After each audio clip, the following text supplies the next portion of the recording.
There are so many movies, songs, and books in our society that shape our perception of love. Relationships are fluid, they change with each generation.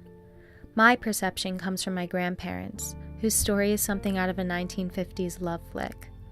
I rarely see the form of love my grandparents shared in today's world. It breaks my heart that they can no longer share their physical form of love, as my grandpa passed away when I was in high school. But that doesn't mean it doesn't exist anymore. It was a Saturday night when my grandma and her friend just left a show. Her friend convinced her to go out to one of those dances that the hotels used to hold on the weekends. Moments after she walked in, my grandpa and her found each other. They danced and talked in the crowd of other youthful romantics until the night was over. Their relationship took them from New York to Virginia Beach to California and back again. Each of these places brought a new meaning to their story. One of their first dates was truly romantic. My grandpa drove to my grandma's house to pick her up. They drove to an airfield on Long Island.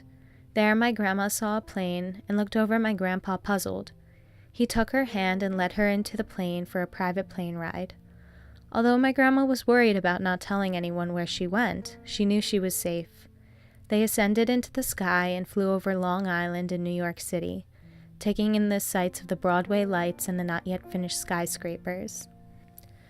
They reciprocated their love to each other through old jokes and new books in the identical chairs seated near the window facing the street. They are the textbook example of two people always being present in the moment. The first time I truly noticed just how much they meant to each other was after my grandpa passed. He knew his time was coming to an end soon, so he made sure to buy cards for every holiday for years to come.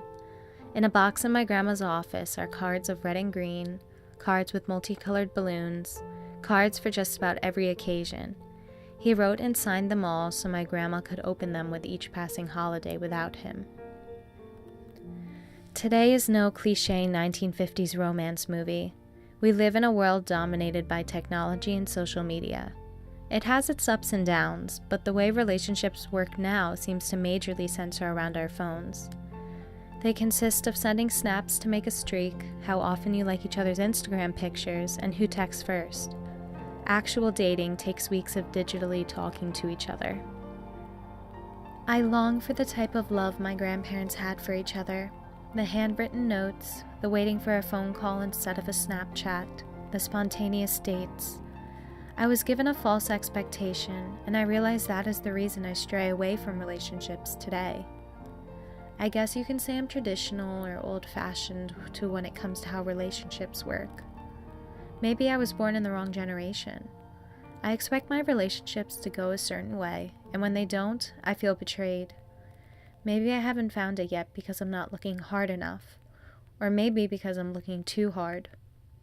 Our families are a major factor in shaping us as individuals. My grandparents shaped me without even knowing it. I haven't decided if this perception of love is a blessing or a curse. Only time will tell.